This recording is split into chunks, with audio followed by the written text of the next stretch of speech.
How did Dolores ruin your life, Anton? The movie that made me homeless. Almost got me deported out of the country. Cut away to homeless Anton.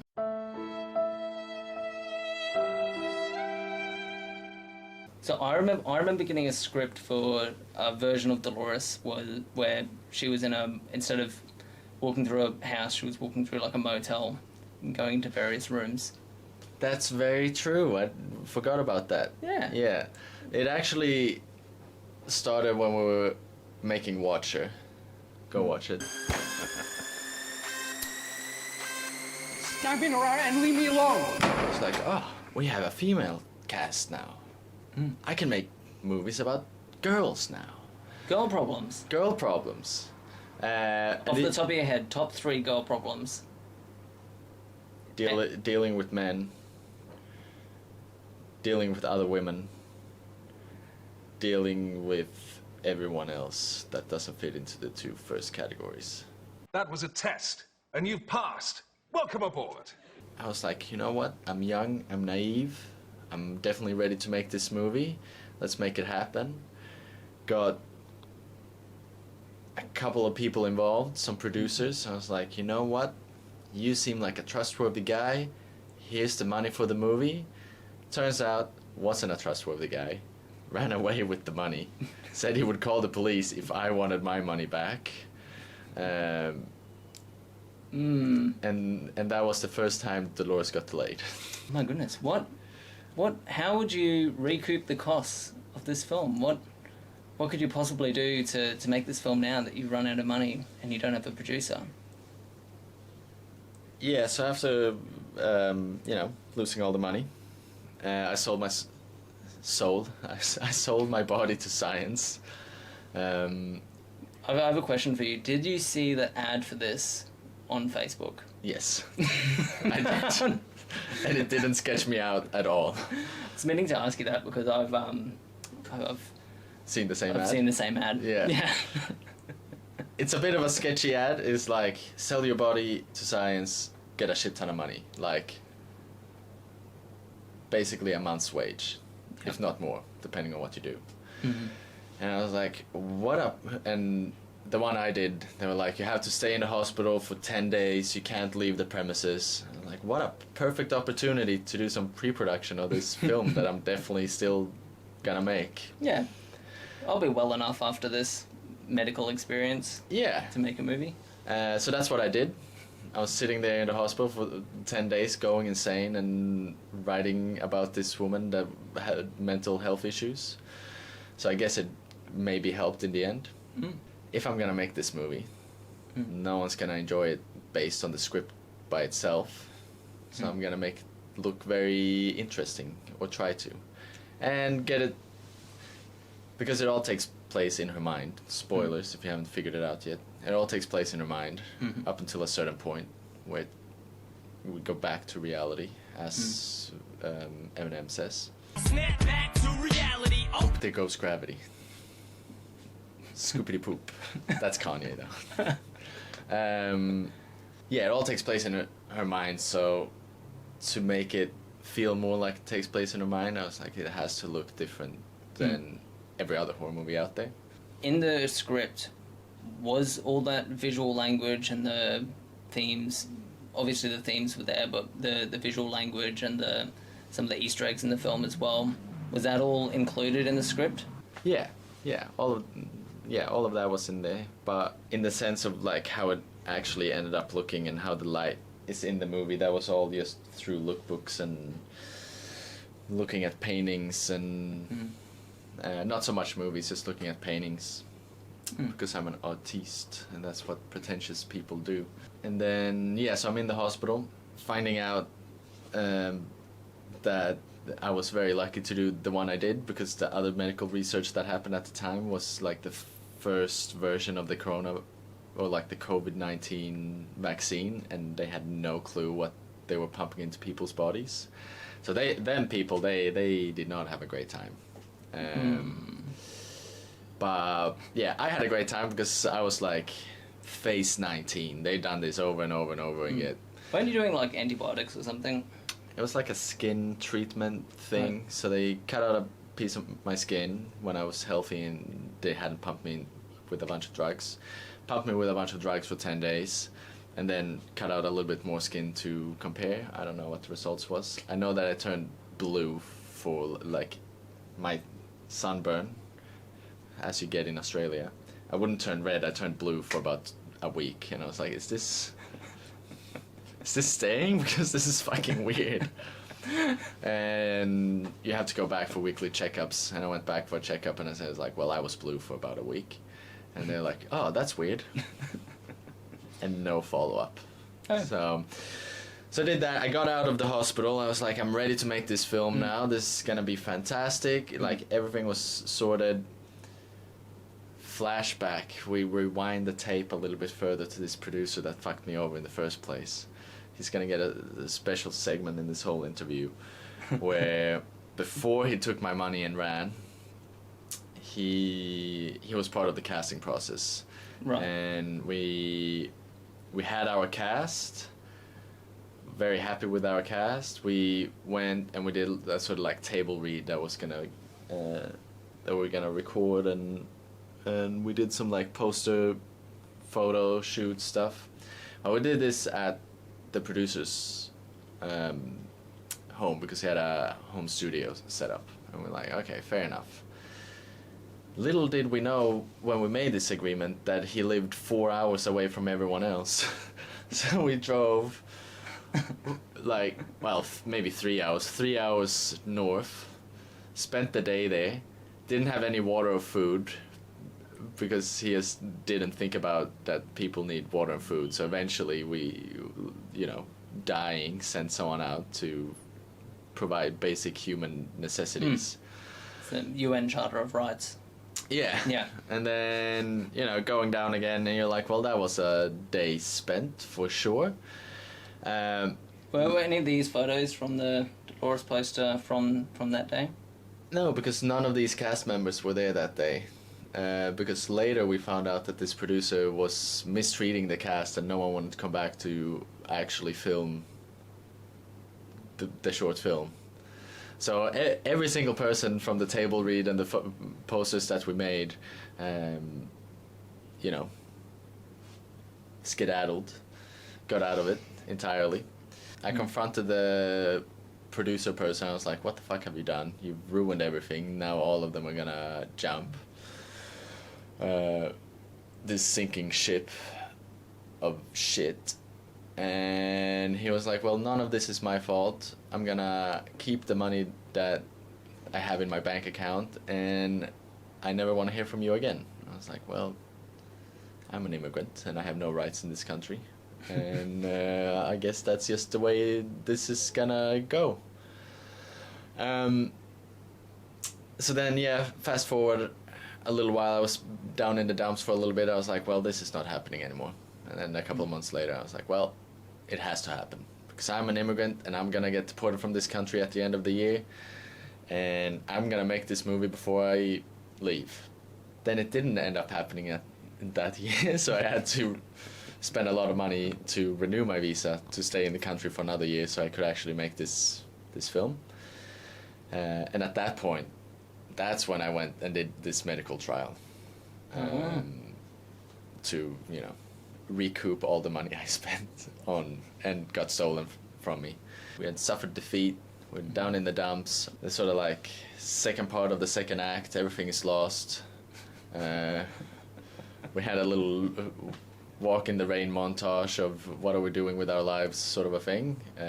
The remaining creative people behind the scenes. And then months later, I joined film school. And I was like, you know what? I'm just going to do this again. And I'll do it for film school. And then the film school said, you can't do this for film school because it doesn't fit into any of the criteria for any of the assessments we're doing. So even if you make it, we're not even going to bother looking at it, basically. And I'm like, well, I'm just going to make it for myself again then. For some reason, I really wanted to make this movie. So then, I had to recast again. Sorted that out fairly easily just through random Facebook posts and reaching out to friends of friends and whatever people we met in the underground community of Queensland, Australia. That was really good. Thank you. You know, can I just say I'm feeling some guilt sitting here as a white Australian man listening to your journey As a to make a film. white Swedish man. It's a white Swedish man. Yeah. You don't have as much privilege as everyone says you do. You know, Not in our country, mate. Nah, we have it tough. We have it tough. That's why I made this movie. You know? Yeah. Recast everyone, had the money from the medical trial to make the film, so I was like, sweet, this is finally happening. I had a friend, we were gonna shoot it at her house, and everything had lined up perfectly. I had enough money saved up to do this. I knew if I just kept going to work, I could use my savings to do the film, and I would be able to live paycheck by paycheck for a while. And it was perfect.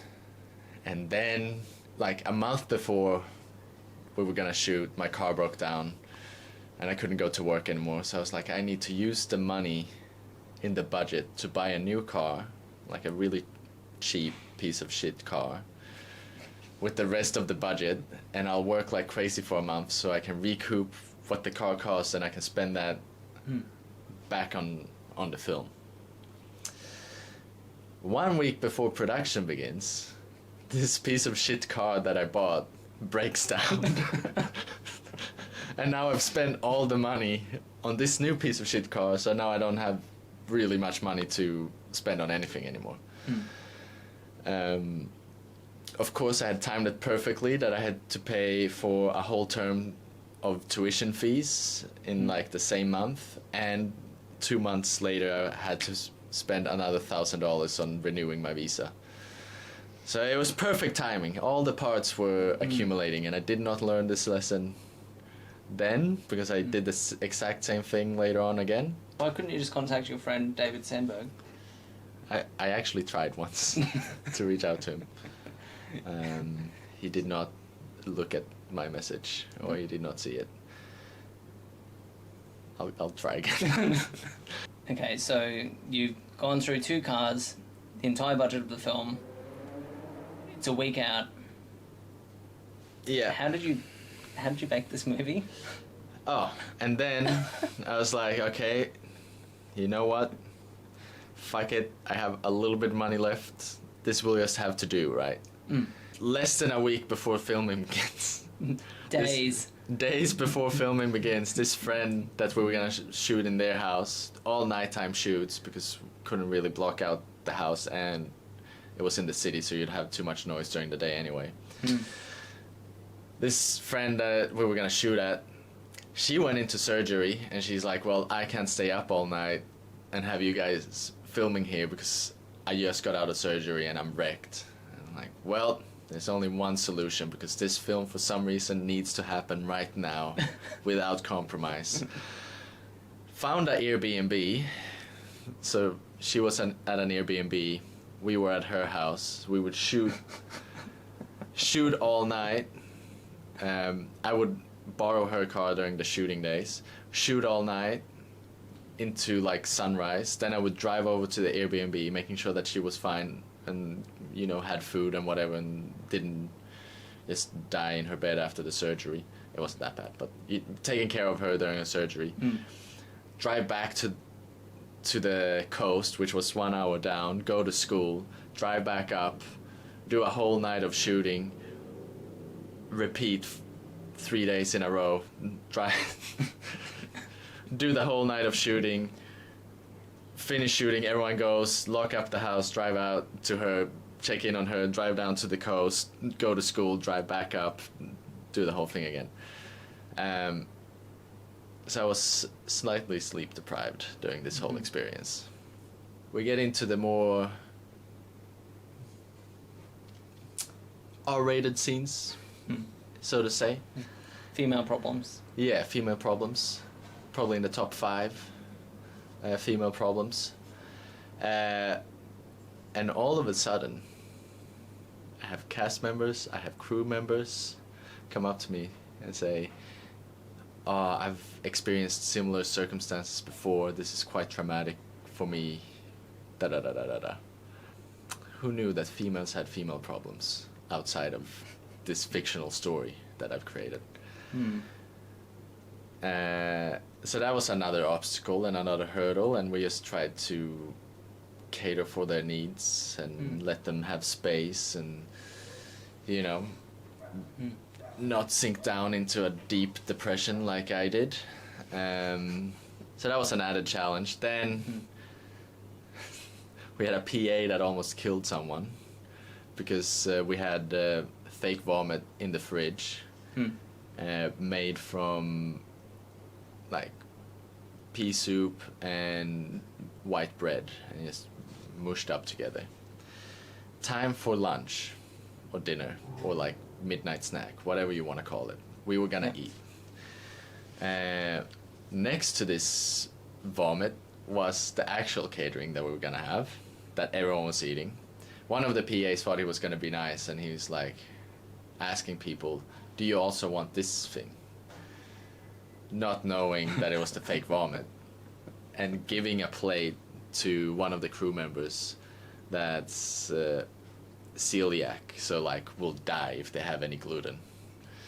Luckily, they looked at their plate and went, "This looks like vomit. I'm not gonna eat it," because if they had, we would have, you know, called an ambulance and hopefully they would have survived. But so that also happened, and then the shoot was over, and peace and serenity entered my life again for about a week until I realized, well, I've spent all my money, my car is broken down, and I'm late on rent, and I won't be able to afford rent for another month because I don't have a job anymore because I don't have a car. I don't have a car.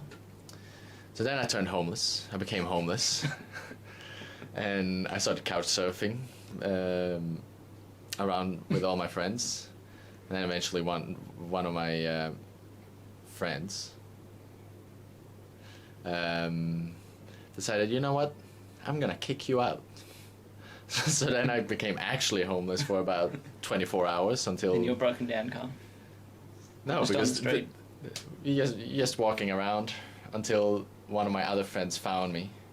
Not that I went to them for help, because obviously I was too proud to ask for help. This has turned into a full-on therapy session.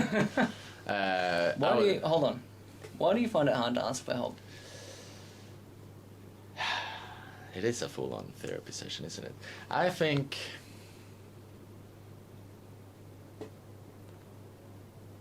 It's a good question. That's what I think.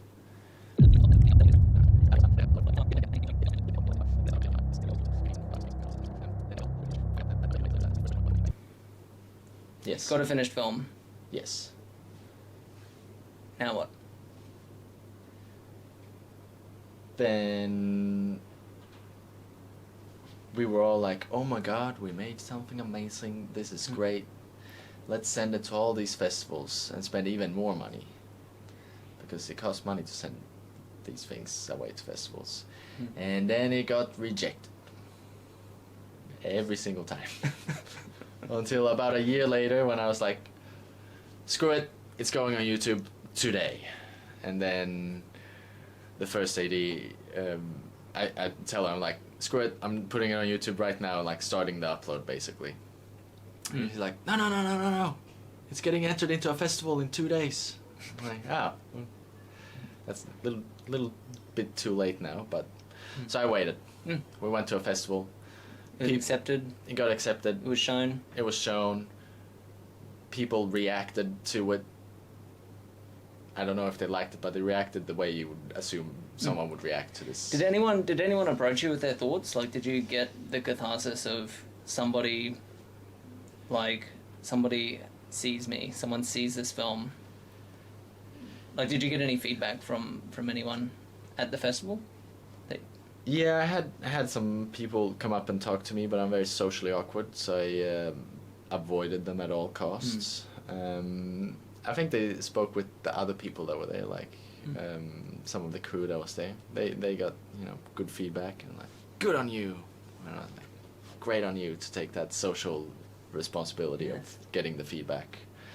So yeah, now it's on YouTube instead. Yeah. And now I can get my feedback in the comment sections, and you know, I don't have to interact back. I can just be a little creep and read what people say about the stuff I made.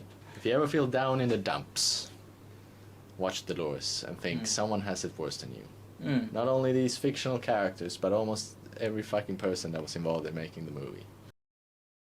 I've been alone for a long time. There is comfort in knowing that you're not alone in your loneliness.